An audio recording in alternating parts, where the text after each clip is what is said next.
आपण पाहताय न्यूज 18 लोकमत। नवी मुंबईतनं एक मोठी बातमी हाती येते। कर्नाळा सहकारी बँक घोटाळा प्रकरणी आता 76 जणांच्या विरोधात पनवेल पोलीस स्थानकात गुन्हा दाखल करण्यात आला आहे। कोट्यवधी रुपयांच्या या घोटाळ्यामध्ये प्रामुख्याने ठेवीदारांनी ठेवलेल्या ज्या ठेवी होत्या त्या वर्षोनवर्ष त्यांना मिळत नाही आहेत। गेल्या काही दिवसात या विरोधात मोठे मोर्चे निघाले आणि अखेर या बँकेच्या संचालकांच्या विरोधात, ज्यात माजी आमदार विवेक पाटील यांचाही समावेश आहे, एकूण 63 जणांच्या विरोधात गुन्हे दाखल करण्यात आले आहेत। राष्ट्रवादी काँग्रेसचे अध्यक्ष शरद पवार यांची पत्रकार परिषद सुरू होती। आपण थेट जाऊया।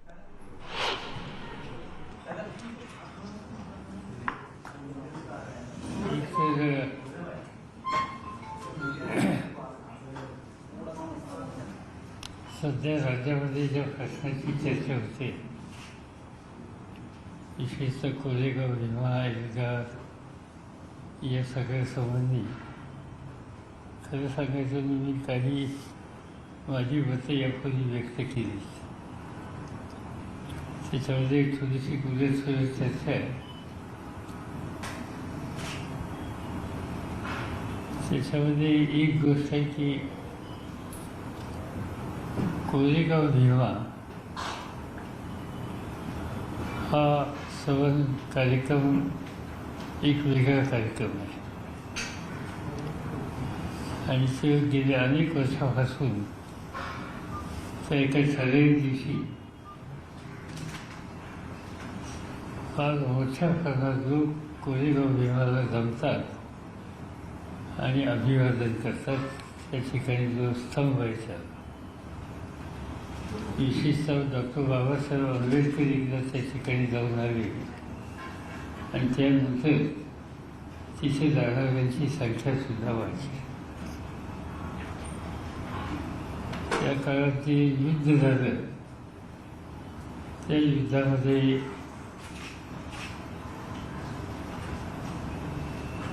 पेशव्यांचा पराभव त्या ठिकाणी झाला आणि त्या पराभवामध्ये ब्रिटिशांच्या बाजूनं काही आपल्या देशातले सुद्धा घटक होते। ही वस्तुस्थिती ते बरेच वर्ष होऊन गेले। तिथे काही लोक मृत्युमुखी पडले, ते मृत्युमुखी पडले, त्यांचं स्मारक केलं गेलं आणि त्या स्मारकाच्या दर्शनाच्यासाठी त्या ठराविक दिवशी लोक त्या ठिकाणी मोठ्या प्रमाणात जमत असतात। आजूबाजूची जी गावं आहेत खेडी, हा पुणे अहमदनगर रस्त्यावर आहे कोरेगाव, त्या खेड्यातले लोकसुद्धा ज्यावेळेला हजारोच्या संख्येनं त्या ठिकाणी लोक दर्शनाला येतात, त्या लोकांना पाणी देणं, सुविधा देणं, सहकार्य करणं अशा प्रकारची भूमिका वर्षानुवर्ष चालू आहे। त्याच्यामध्ये स्थानिक ग्रामस्थ आणि येणारे लोक याच्यामध्ये कधी अंतर किंवा कटुता नव्हती।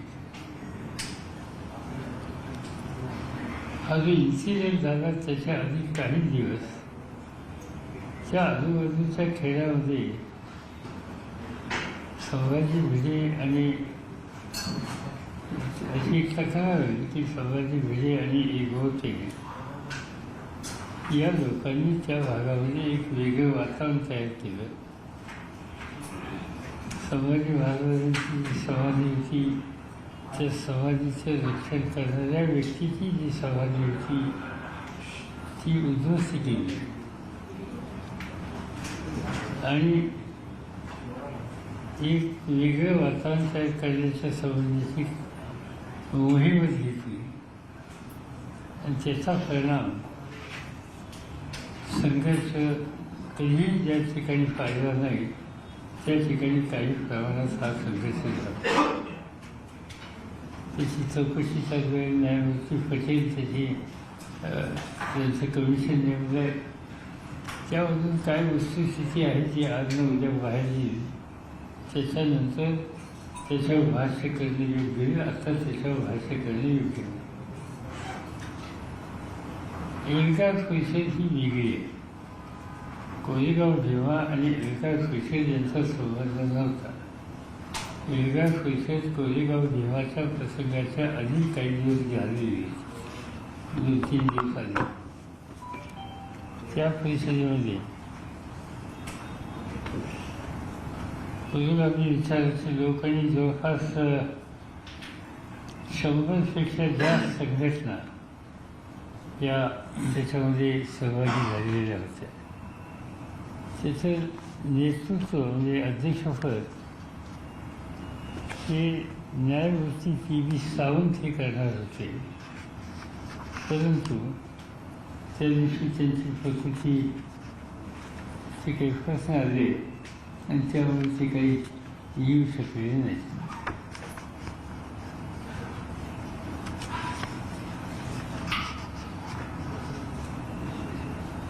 त्या परिषदेमध्ये काही भाषणं केली गेली. त्या संबंधीचा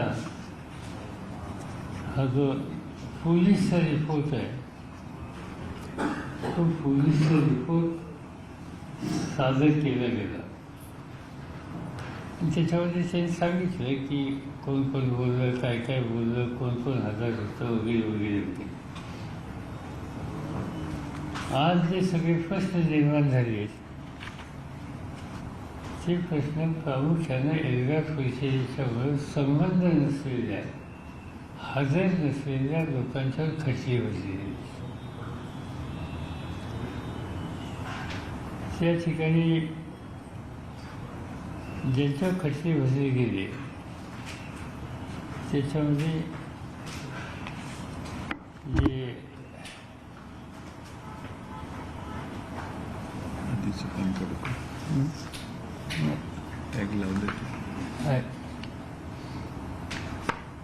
त्याच्यामध्ये ज्यांच्या खटले भरण्यात आले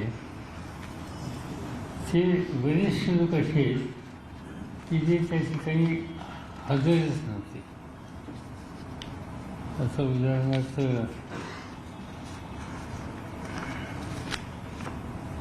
यादी माझ्याकडे आहे.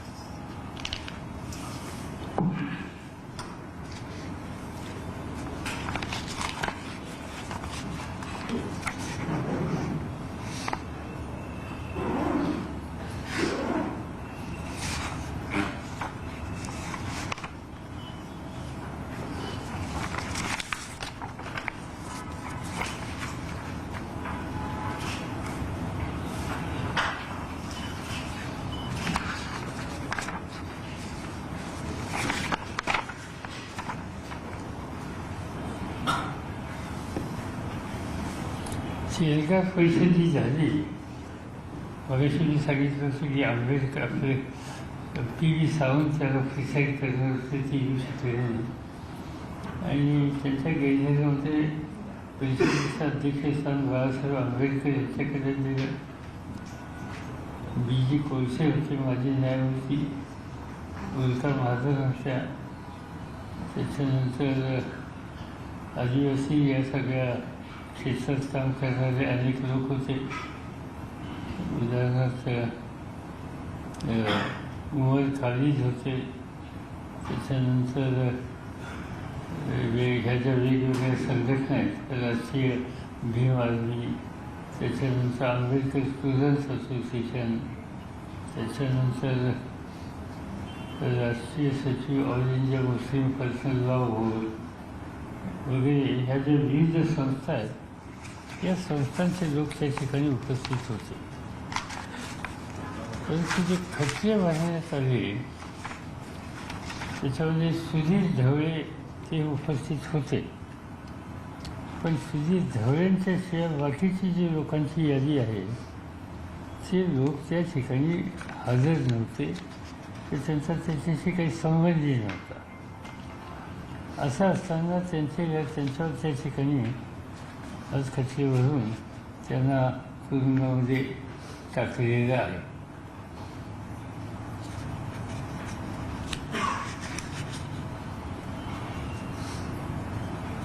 सुधीर ढवळे यांच्यावर तिथं भाषण केलं किंवा कविता वाचली म्हणून त्यांना आरोपी केले की अटक केली. त्यांनी कविता कुठली वाचली,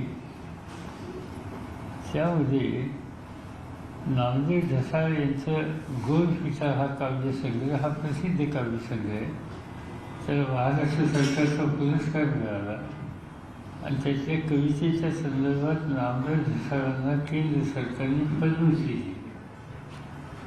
त्याच्यामध्ये जी एक कविता आहे ती कविता ढवळेंनी त्या कार्यक्रमात वाचली आणि ते कारण त्यांच्या खटला भरण्याच्यासाठी दिसतं. ती कविता कशाबद्दल आहे? ती कविता राज्यातल्या अनेक गावामध्ये शहरामध्ये विशेषतः उपेक्षित समाजातल्या स्त्री वर्गाच्यावर जे अत्याचार होतात त्या अत्याचाराच्या विरुद्ध ही कविता आपल्या तीव्र भावना व्यक्त करते. त्याचं पहिलंच कडू असं आहे, रक्तानं पेटलेल्या अगणित सूर्यानं तुमची आय बहीण आज विटंबली जाते. हातातून मावळल्यासारखे माजलेले उन्मत्त नेलो आजही मेणबत्तीसारखी जळतात माणसे चौकातून वगैरे वगैरे. आणि त्या कवितेत शेवटी नामदेव ढसाळ असं म्हणतात, रक्तानं पेटलेल्या अगणित सूर्यानं किती दिवस सोसायची ही पोर नाकेबंदी. मरेपर्यंत राहायचे का असेच युद्ध केली. ती पहा मातीची अस्मिता आभाळभर झाली. माझ्या आत्म्यानं जिंदावरची गर्जना केली. रक्तात पेटलेल्या अगणित सूर्यानं आता या शहराला आग लावत चाला. ज्या ठिकाणी सातत्यानं अत्याचार होतात त्या अत्याचाराच्या संबंधी किती दिवस आता बघ्याची भूमिका घेतली, तक्रारी करायच्या. त्याचा वेळ असलेली तिचा आगच लावली पाहिजे. असं एक संतापजनक एक वाक्य एक ओळ या काव्यामध्ये आहे. आता हे कविता आहे, म्हणजे कुसुमाग्रजांच्या सुद्धा काही कविता अशा दाखतात की स्वातंत्र्याच्या चळवळीच्या काळामध्ये की त्यांनी एक आक्रमक अशा प्रकारची भूमिका किंवा मागणी किंवा संताप त्या ठिकाणी व्यक्त केला. नामदेव ढसाळांनी या ठिकाणी अत्याचार सहन सातत्याने कराव्या लागणाऱ्या लोकांच्या तीव्र भावना आहेत त्या या ठिकाणी या काव्यातून व्यक्त करण्याचा प्रयत्न केला. याचा अर्थ लगेच ते काही आग लावायला चालली नाही किंवा गावं पेटवली नाही. आणि त्यामुळं अशा कवितेचा किंवा कशाचे आधार घेऊन वर्ष 2-2 वर्ष लोक तुरुंगामध्ये टाकायचे आणि त्या संबंधीचे असत्यावर आधारित पुरावे त्या ठिकाणी द्यायची कोर्टामध्ये. ही गोष्ट योग्य नाही आणि म्हणून मी त्यासंबंधी सातत्यानं प्रयत्न करतो की या लोकांच्यावरचा हा जो अन्याय आहे त्यातून त्यांची सुटका कशी करून घेता येईल. बघूया. पण हा मामला कोर्टामध्ये ज्या पद्धतीने दिला गेला त्यामुळे अजूनही त्याला हवा तसा न्याय मिळालेला नाही.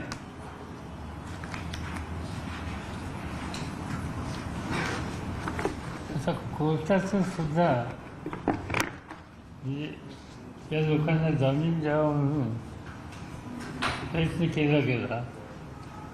जामीन खालच्या कोर्टात मिळालं नाही, हायकोर्टात मिळालं नाही, सुप्रीम कोर्टातही मिळालं नाही. आणि सुप्रीम कोर्ट त्याचं मुख्य कारण की राज्य सरकारने या संबंधीची जी माहिती कोर्टाच्या समोर ठेवली खरं म्हणजे तर तिला सत्याचा फारसा आधार नव्हता. ते सगळे पुरावे अशा पद्धतीने तयार केले की त्यामुळं त्यांना काही जामीन मिळू शकला नाही. पण ते पुरावे आणि ती केस कशी केली होती या संबंधीचं एक सुप्रीम कोर्टाचंच एक 2 वेळी मी वाचून दाखवतो. ज्या बेल ॲप्लिकेशन केला तो रिजेक्ट झाला, तो काही मान्य झाला नाही. पण तो ॲप्लिकेशनच्या संबंधीचा निर्णय देताना न्यायमूर्ती चंद्रचूड यांचं वाक्य असं आहे, paragraph 90. Hence I am of the view that while investigation should not stop, it is a proper case for appointment of special investigation team. This is a proper case for appointment of investigation team. Circumstances have been brought to our notice to cast a cloud on the whether Maharashtra Police has in present case acted as a fair and impartial investigation agency. Sufficient material has been placed before the court, being on the need to have an independent investigation. म्हणजे आज त्यांच्या पुढे आलेल्या मटेरियलच्या संबंधी न्यायमूर्तीसुद्धा म्हणतात की investigation independent करण्याची आवश्यकता आहे आणि ती इन्व्हेस्टिगेशन इंडिपेंडंट करायची मागणी आम्हा लोकांची सुद्धा आहे. आणि त्यासाठी तर त्याच्यात ज्या लोकांना अटक केली, त्यांच्या केसेस केल्या, त्या संबंधीचं इन्व्हेस्टिगेशन पोलिसांनी केलं, ते ऑलरेडी कोर्टाच्या समोर आहे.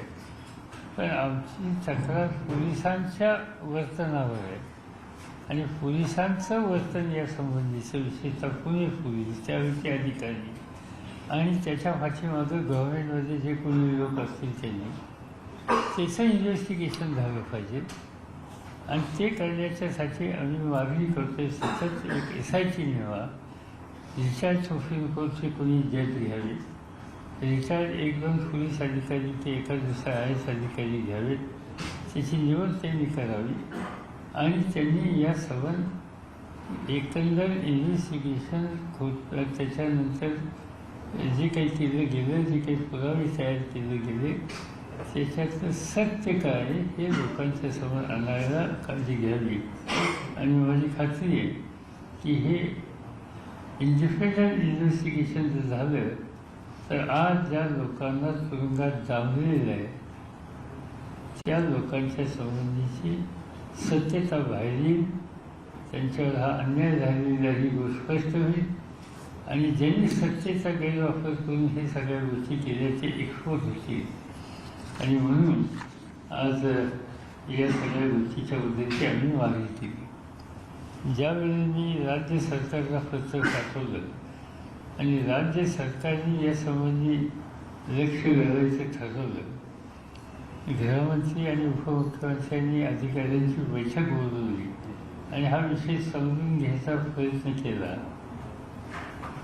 ही मीटिंग सकाळी 9 ते 11 झाली आणि 4 वाजेपर्यंत केंद्र सरकारचा संदेश आला की ही केस आमच्याकडे हँडओव्हर करा.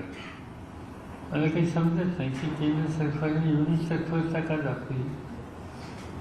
10-11 वाजेपर्यंत इथं अधिकाऱ्यांची चर्चा चालू असताना लगेच केंद्र सरकारला कुणी कळवलं असं राज्य सरकार सखोल जायला लागलेलं आहे.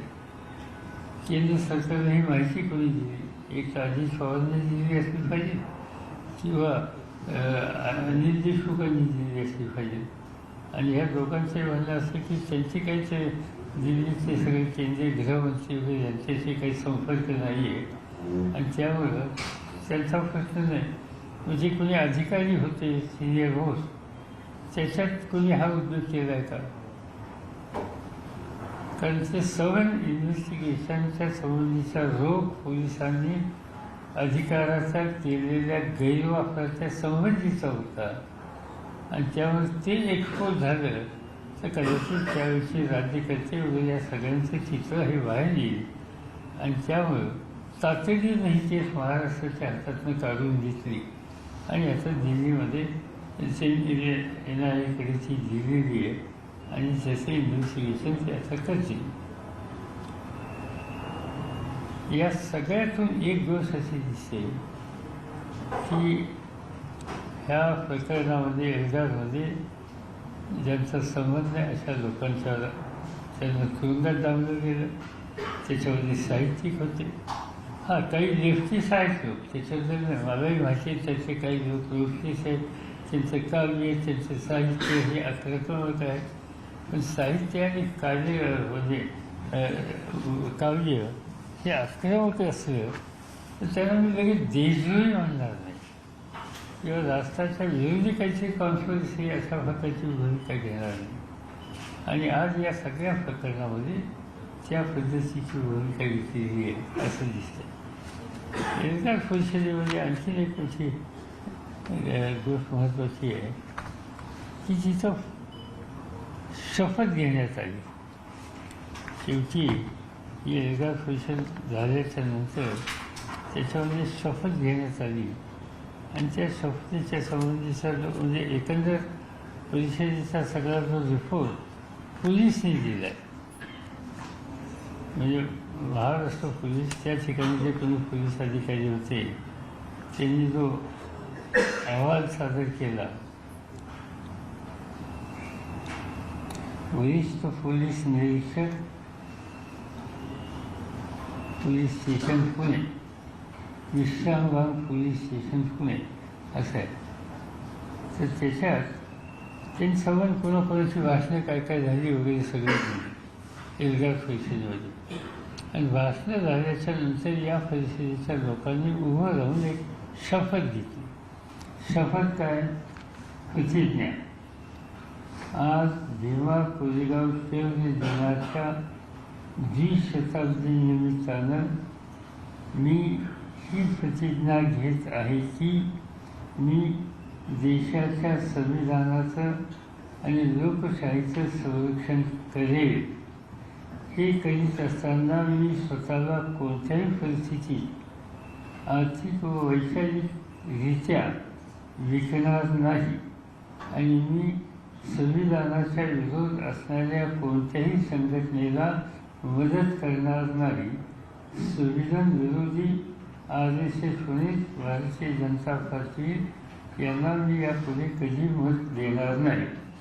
आता गंमत असं आहे की जे शपथ घेतात ते शपथेमध्ये ते म्हणतात संविधानाची बांधिलकी.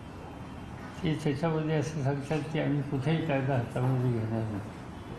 आणि या लोकांच्या अशी शपथ घेऊन हे ऑर्गनाईज करणाऱ्यांना आम्ही वर्ष 2-2 वर्ष तुरुंगात ठेवले. याचा अर्थ त्यांचे वर हे तर झालंच, पण ज्यांना तुरुंगात ठेवलं त्या परिषदेला हजर नव्हते. तिथं कुठं उपस्थिती त्यांची नव्हती. पण ते डाव्या विचारसरणीचे, ते माओइस्ट आहेत, ते आणखीन काय काय वगैरे वगैरे, कुणी प्राध्यापक होते, कुणी साहित्यिक होते वगैरे वगैरे, या सगळ्या लोकांना आज या ठिकाणी दिलेले काय चाललं. म्हणजे हे राज्य शेवटी म्हणजे ह्या सवन पोलीस दलाला दिलेले अधिकार या पद्धतीने वापरते. आणि ही गोष्ट आपण फारशी चालून देणं ही योग्य नाही. त्याच्यात खोलात जाण्याची गरज आहे. राज्य सरकारने शेवटी काय करायचं ते करावं. मी काही त्याच्यासंबंधी त्याच्याबद्दल हे सांगत नाही. पण मला हे लोकांच्या समोर आणायचं आहे की पाठीमागच्या सरकारने ज्या पद्धतीने या संबंधी इन्व्हेस्टिगेशन केलं आणि महाराष्ट्र एकेकाळच्या महाराष्ट्र पोलीस दलाचा मला अभिमान असायचा. मी अनेक वर्ष प्रशासनामध्ये काम करताना एक निदान 15 ते 20 वर्ष मी पोलीस खात्याचा प्रमुख म्हणून काम केलं, गृहमंत्री म्हणून काम केलं. आणि आज ज्या पद्धतीचं तिथं हायेस्ट लेवलला पोलीस संघटनेमध्ये महाराष्ट्रात बघायला मिळतं एक डिटरेशन आहे. मला चिंता त्याची आहे. आज पोलीस दलाची अवस्था ही या पद्धतीनं सत्तेचा गैरवापर, अधिकाराचा गैरवापर करून कोणालाही तुरुंगात टाकण्याच्या संबंधीची भूमिका घेणाऱ्यापर्यंत आले. ही गोष्ट चिंताजनक आहे. म्हणून मी सातत्यानं ही गोष्ट समाजाच्या समोर मांडतो. अपेक्षा आहे की याच्यातून काहीतरी होऊन हे पोलीस खात्याचे लोक निदान घेतील. मला हे माहिती आहे की पोलीस खात्यातले अनेक लोक हे निवृत्त अधिकारीसुद्धा हे सवन प्रकरण ज्या पद्धतीनं हाताळलेले आहे ते योग्य नाही अशा मताचे आहेत. पण आता हे मान्य त्याच्या लोकांची जागृती करणं हे माझं काम तुम्ही या ठिकाणी करतो. याच्यात काही तुम्हाला कोणाला काही विचार पवार साहब आज सीएम ने प्रेस कॉन्फ्रेंस सीएम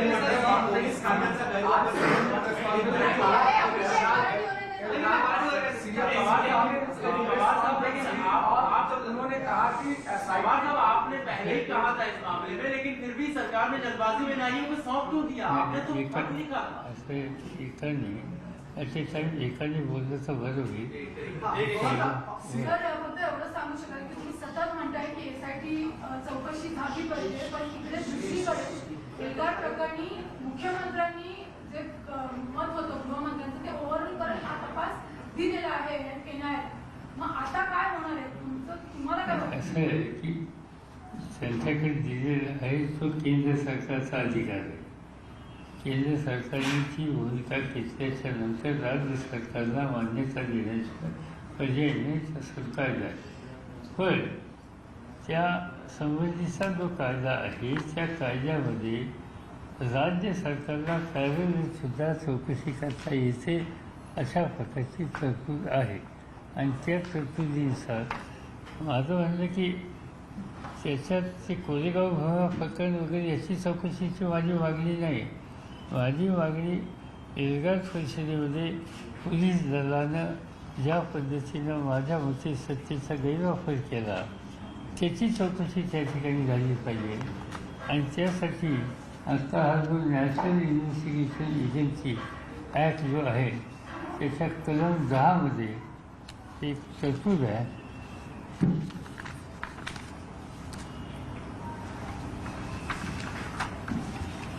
कलम 10मध्ये power of the state government to investigate schedule offences as otherwise provided in this act. Nothing contained in this act shall affect the powers of the state government to investigate and prosecute any scheduled officer, any scheduled offence or other offences under any law for the time being in force. याचा अर्थ राज्य सरकारला सुद्धा या संबंधीची चौकशी करायचा अधिकार आहे. ठीक आहे, केंद्रांचा विषय घेतला तिकडे त्यांची काय चौकशी करायची असून त्यांच्या चौकशीचा अँगल वेगळा आहे. आणि आमची मागणी जी आहे की ज्याचा संबंध नाही त्यांना जे डांबलेलं आहे त्या संबंधीची चौकशी ही राज्य सरकारला करायचा अधिकार आहे. म्हणून ह्या सेक्शन 10चा वापर करून त्यांनी ह्याची चौकशी करावी. सीएम साहब ने आज सिंधुदुर्ग में प्रेस कॉन्फ्रेंस ली और कहा कि एल्गार परिषद की जांच हमने एनआईए को दी है, जबकि भीमा कोरेगांव की जांच स्टेट पुलिस करेगी और हमारी निगरानी में होगी और दलितों का मामला भीमा कोरेगांव में है, एल्गार परिषद को लेकर नहीं. ये बात मैंने कही, यही बात मैंने कही ना. मैंने ये कही कि भीमा कोरेगांव ये अलग है, एल्गार परिषद अलग है. एक लोगों में एक ऐसी गैरसमझ है कि ये दोनों एक ही है. ऐसी बात नहीं है. एल्गार परिषद ये भीमा कोरेगांव हो गया इससे पहले भी, और इसमें 3-4 हज़ार लोग थे. ओपन थी, सर्वर सबके सामने थी और यहाँ कई स्पीचेस हुई थी. पोलीस खात्यासंदर्भात शंका उपस्थित केली, चिंता व्यक्त केली. तुम्हाला असं वाटतंय अजूनही पोलीस अधिकारी भाजपशी संबंधित काम करतायत, त्यांना ती माहिती देत आहेत असं वाटतंय तुम्हाला? मी पक्षविषयीचं काही काढत नाही, परंतु याच्यात इन्व्हॉल्व म्हणजे जो सगळ्या या प्रकरणामध्ये ज्या पद्धतीचं काम चौकशीचं झालेलं आहे त्या पुणे पोलीस आणि त्यांच्यावर कोणी असणारे जे कोणी वरिष्ठ असतील त्या सगळ्यांचा एकंदर या प्रश्नाकडे बघण्याचा जो दृष्टिकोन आहे तो चिंताजनक आहे. आणि महाराष्ट्र पोलिसचा जो लौकिक मला माहीत होता त्या लौकिकाला धक्का द्यायचा. परवाच्या बैठकीतली सुद्धा माहिती बाहेर गेली. म्हणजे केंद्र सरकारला कळवण्यात आली की राज्य सरकार याचा तपास एसआयटीकडे देण्याच्या तयारीत आहे. त्याच्यात लगेच एनआयएकडे तपास केंद्र सरकारने दिला. म्हणजे त्या बैठकीतले अधिकारी सुद्धा वेगळ्या लोकांसाठी काम करत आहेत. असं सगळी गोष्ट आहे उपमुख्यमंत्री आणि गृहमंत्र्यांनी बोललेली असते आणि अधिकारी असतील. मला ही खात्री आहे गृहमंत्री आणि उपमुख्यमंत्री दोघांना मी त्यांच्याशी चर्चा केली. तरी काही दिल्लीत कोणाशी चर्चा केली नाही, करायचं कारणही नव्हतं. पण दिल्ली एवढी जागरूक आहे आणि दिल्ली एवढी म्हणजे या उपमुख्यमंत्र्यांच्या आणि गृहमंत्र्यांच्या बैठकीत काय झाले 4 तासात तिथं करून घेण्याची व्यवस्था त्यांनी केलेली आहे. ही जर राज्य सरकारने सुद्धा याची गांभीर्याने नोंद घ्यायला पाहिजे.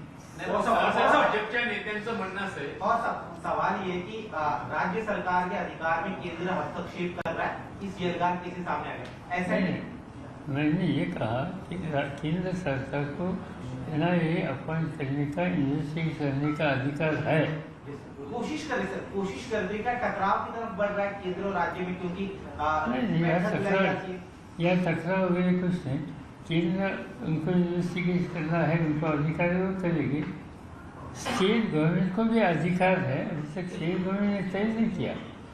स्टेट गवर्नमेंट को भी अधिकार है. तो मेरा कहना ये है कि यहाँ की पुलिस दल की जो ओवरऑल एटीट्यूड अप्रोच जो था वो नजरअंदाज नहीं करना चाहिए. साहेब, एक प्रश्न असा आहे की भाजपच्या नेत्यांचा दावा आहे की एल्गार परिषदेमध्ये तुम्ही कविता वाचून दाखवली, पण जी वक्तव्य झाली, भाषणं झाली, त्याच्यामुळे तिथे जनक्षोभ वाढला आणि त्यामुळे तिथे दंगल घडली. असं की मी त्या जिल्ह्यात आहे, त्यामुळे मला थोडीशी परिस्थिती इतरांच्यापेक्षा थोडी जास्त माहिती. गेले अनेक वर्ष त्या दिवशी भीमा कोरेगावला लोक जात असतात, कधीही या ठिकाणी झालेलं नाही. आणि एल्गार परिषद ही त्याच्या आधी झालेली होती. एल्गार परिषदेवर मी कविता वाचली, त्याबरोबर तिथं दंगल झाली. काहीतरी असं आहे की हे काहीतरी फळवाट काढलं आहे. दुसरं काही चुकीचे जे लोक आहेत त्याला ज्यांनी समर्थन केलं त्यांची बाजू मांडण्याचा प्रयत्न यापेक्षा दुसरं काही नाही. सर लगातार ये बात की जा रही है। आपने कहा कि राज्य सरकार को भी अधिकार है पैरेलल इंक्वायरी SIT के माध्यम से करने का. चंद्रचूड़ जी का ऑर्डर आपने पढ़ के दिखाया, आपने खुद ने डिमांड किया. तो महाराष्ट्र गवर्नमेंट या अभी तक एडवोकेट जनरल के ओपिनियन के लिए क्यों रुकी है, क्यों SIT का गठन नहीं किया गया और इन्वेस्टिगेशन शुरू की? महाराष्ट्र गवर्नमेंट को पूछना चाहिए, मुझे क्या मैं थोड़ा महाराष्ट्र गवर्नमेंट सरकार आपको महाराष्ट्र गवर्नमेंट ने शायद उनको लीगल ओपिनियन चाहिए, इसकी उनकी धारणा होगी. ये भी कोई गलत नहीं, ठीक है लीजिए. पण पवार साहेब राज्यावर अन्याय झालाय. जो आप SIT को रेकमेंड कर रहे हैं कि वो उसका दायरा क्या होगा, किससे दूध के दूध और पानी पानी हो सकेगा, और कौन कौन से इसी से जुड़ा एक सवाल मेरी खास डिमांड एक ही है कि महाराष्ट्र पुलिस, पूना पुलिस, इनकी इस बारे में जो रोल था इसकी जांच होनी चाहिए. सर लगातार अधिकारों के दुरुपयोग की बात आप कर रहे हैं. आपने पहले भी ये बात कही थी कि कुछ अधिकारियों द्वारा इस पूरे मामले की जांच करते वक्त अधिकारों का दुरुपयोग किया गया, उस पर किसी तरह का दबाव था. आपने बात आज भी कही. तो क्या ये दायरा होना चाहिए जो टर्म्स ऑफ रेफरेंसेस होंगे इस कमेटी के लिए, SIT के लिए होंगे, क्या इसमें इन सब चीजों का अंतर्भाव होगा? नहीं, मेरा सिर्फ मेरी इंसिस्टेंस सिर्फ पुलिस अथॉरिटी का जो अप्रोच था इस बारे में, और इसकी इंक्वायरी होनी चाहिए. पवार साहेब, ज्यांच्यावर अन्याय झाला या प्रकरणात त्यांना लवकरात लवकर न्याय मिळावा म्हणून लवकर SIT स्थापन करून तपास व्हावा असं आपल्याला वाटत नाही, कारण तशा सूचना तुम्ही तुमचेच गृहमंत्री आहेत त्यांना देणार का, आणि मुख्यमंत्र्यांशी चर्चा करणार काय असं? असं आहे की मी माझं म्हणणं काय ते मी लेखी कळवलेलं आहे, त्यामुळे आणखीन काही चर्चा करायची गरज असं वाटत. आणि लेखी एकदा कळवल्यानंतर हे त्याच्याशिवाय लोकशाहीमध्ये सरकारचं काम करेल. आमच्यासारखे जे लोक आहेत आम्हाला असं वाटतं की इथं अन्याय आहे, तर त्या अन्यायाविरुद्ध लिगल मार्ग असतील, आणखीन काय असतील, त्या सगळ्याला आपण मदत करणं, त्याच्यात लोकांची सुटका होण्यासाठी काय करता येईल ते सगळं करत राहणं, या गोष्टी आम्ही करत राहणार आहोत. देवेंद्र फडणवीस यांनी एक आव्हान दिलंय, हिंमत असेल तर पुन्हा निवडणूक घेऊन दाखवावी, स्वबळावरची ताकद दाखवावी. सांगितलं ना काल त्याला मुख्यमंत्र्यांनी, किंवा सर्व देशाची निवडणूक राहणार, कोणाची आमची काही तयारी नाही, घेऊन टाका.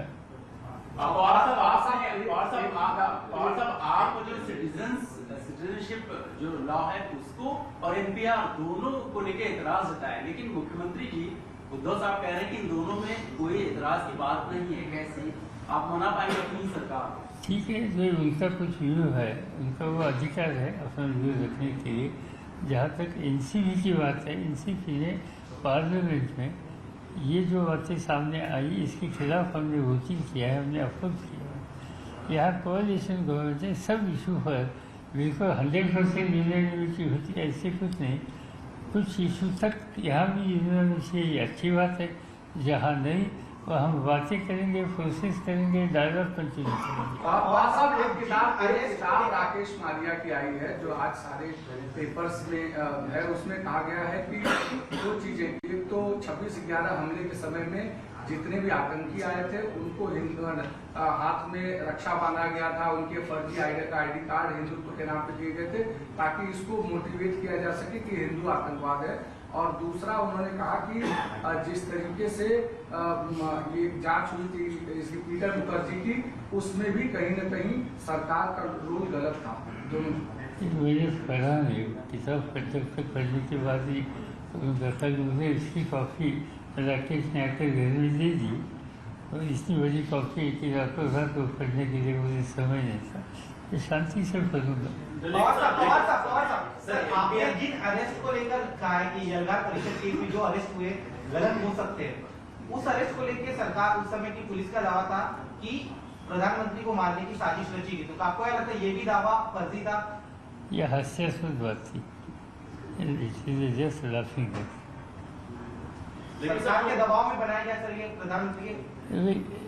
जो कुछ उन्होंने कहा इसको कोई कीमत नहीं देगा, उनको मालूम था। इसे एक सेंटेंस था उधर। अच्छा ये समझो, ये इसने कोशिश थी, इसमें ये साजिश थी, और 4 साल हो गए। 4 साल में क्या किया? 4 साल में महाराष्ट्र गवर्नमेंट उनके साथ था 3 साल, 3.5 साल गवर्नमेंट ऑफ इंडिया आज भी उनके साथ है। क्या इन्वेस्टिगेशन थी? प्रधानमंत्री की लाइफ की बात है, कोई इसी सिंपल बात नहीं।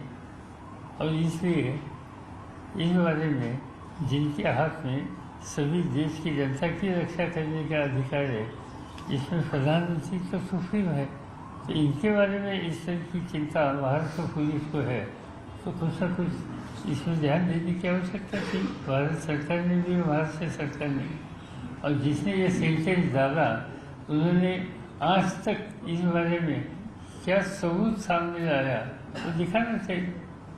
सर, जिसने शिकायत की थी इस पूरे मामले की, उनकी खुद की तस्वीर भी देखी गई थी संभाजी भिड़े के साथ, जिनके शिकायत पे पूरा कार्रवाई किया जा रहा है। और आप बार बार कह रहे हैं कि पुलिस जो कार्रवाई कर रही है उस पर सवाल उठा रहे हैं, लेकिन आपको क्या लग रहा है पुलिस पर किसका दबाव है जिसके कारण ये पूरी कार्रवाई की जा रही है और क्या उन पर भी जांच की जा रही है? मेरे हाथ में कोई ऑथेंटिक इन्फॉर्मेशन नहीं, मगर उस जमाने की सरकार जो थी, तो सरकार की भी थिंकिंग इस बारे में क्या थी, उनकी सोच क्या थी, वो भी देखने की आवश्यकता है। और सर, एनपीआरला मोठ्या प्रमाणावर विरोध होत आहे, तर राष्ट्रवादी काँग्रेसची किंवा विकास आघाडीची काय भूमिका असणार आहे त्या संदर्भात? राष्ट्रवादी काँग्रेसने सांगितलं की पार्लमेंटमध्ये आम्ही त्याच्या विरोधी मतदान केलेलं आहे, आम्ही विरोध केलेला आहे, पक्ष म्हणून आमची जी भूमिका आहे। इथं सरकार म्हणून अद्याप काही आम्ही याचा विचार केलेला नाही। त्याच्या काही गोष्टीच्या बाबतीत सरकारमध्ये एक वाक्यता आहे आणि काही गोष्टीच्या बाबतीत काँग्रेस NCP यांचं वोट आहे आणि बाकीच्यांचं वोट निश्चित काय हे अद्याप स्पष्ट झालेलं आहे। समन्वय कुठेतरी कमी पडतोय का की शिवसेना आणि काँग्रेस? प्रत्येक गोष्टीचं असं आहे, कोऑलिशन गव्हर्नमेंटमध्ये त्या राजकीय पक्षांची अनेक गोष्टी वेगळी मतं असतात। याचा अर्थ काही त्याचा सरकारवर काही परिणाम होत नसतो की आपण दिल्लीमध्ये सुद्धा मी कोऑलिशन गव्हर्नमेंट चालू मनमोहन सिंगच्या नेतृत्वाखाली 9 पक्ष होते।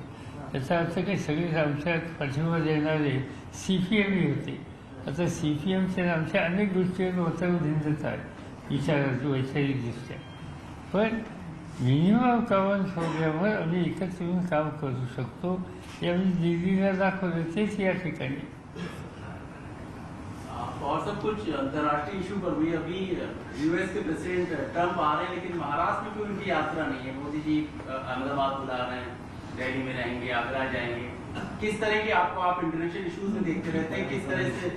इसमें कोई ज़्यादा इन्फॉर्मेशन देने की बात नहीं। पिछले 10-5 साल में मोदी साहब देश के प्रधानमंत्री बनने के बाद जो इन्फॉर्मेशन देश में फॉरेन डिग्नेटरीज आ गए, वो हमेशा इससे पहले आगरा जाते थे, दिल्ली मुंबई आते थे, हैदराबाद जाते थे, बंगलोर जाते थे। पिछले 5-7 साल में इन सभी लोगों ने अहमदाबाद पसंद किया। ये अच्छी बात है कि देश के प्रधानमंत्री को कोई भी राष्ट्रीय व्यक्ति इंटरनेशनल डिग्नेटरी आने के बाद उन्हें सबसे एक अच्छी जगह लगती है दिखाने के लिए अहमदाबाद, हमें खुशी है। सर लेकिन यही अहमदाबाद में अब जहाँ से राष्ट्रपति ट्रम्प गुजरने वाले हैं वहाँ स्लम से तो वहाँ दीवारें लगा दी गई। अहमदाबाद म्युनिसिपल स्लम में से लोगों को इवैक्यूएट करने के लिए आज आदेश दिए गए हैं 45 फैमिली। इन चीजों को आप कैसे देखते हैं? माफ करिए, आपका सवाल भी आप अजीब है, इस तरह का सवाल भाई सब साफ आने वाले हैं, वहाँ गंजी झोपड़ियाँ है, उनको दिखेगी तो कैसे होगा? इसलिए पहले वहाँ ही वॉल बोलो, कुछ नहीं अच्छा कलर बोलो, वहाँ कुछ पिक्चर निकालो, इसका बंदोबस्त करना है। नहीं तो लोग क्या कहेंगे अहमदाबाद के बारे में, गुजरात के बारे में, मोदी जी के बारे में? ऐसे कैसे सवाल पूछते हैं? भाजपाकडनं सतत सांगण्यात येत आहे की सरकार पडेल, नवीन सरकार येईल. तुम्ही याला कसं बघता? हे सतत हे होतं की वाद आहे. आणि आता तर म्हणतात की आम्हाला सरकार पाठवायची गरज नाही, स्वतःच हे सरकार पोचेल लोक. म्हणजे महाविकास आघाडी सतत म्हणतो. त्यांना आता कळले ना, ते सांगून टाकले आम्हाला आवश्यकता नाही, ठीक आहे. त्यामुळे उगीच आता असल्या गोष्टी बोलण्यात कोणी त्याची गांभीर्याने नोंद घेत नाही. मानणारे कोण सांगतात? चंद्रकांत पाटील सांगतात, एक दिवशी हे बोलतात, दुसऱ्या दिवशी ते बोलतात. त्याच्याकडे काही व्याख्या नाही. उद्धव ठाकरेंचा अप्रोच आणि त्यांच्या सगळ्या सहकाऱ्यांचा अप्रोच आपण राज्याच्या भल्याच्यासाठी जे आहे ते आपण करत जावं. बीजेपी लगातार कह रही है पवार साहब की मध्यावधि चुनाव के लिए महाराष्ट्र में हम तैयारी कर रहे हैं और जल्दी मध्यावधि चुनाव होने जा रहा है। तीनों सरकार मध्यावधि चुनाव देश का ही चुनाव होता है, तो ठीक है, देश का चुनाव लेना हो तो उनके हाथ में पार्लियामेंट की अधिकृत है, तो पार्लियामेंट में या दिल्ली में कैबिनेट मीटिंग लेके रिजर्वेशन करो। महाराष्ट्र को लेकर के उन्होंने एक स्टेट में कैसे मध्यावधि ये में देश की होती है। Thank you sir. कहीं आणखी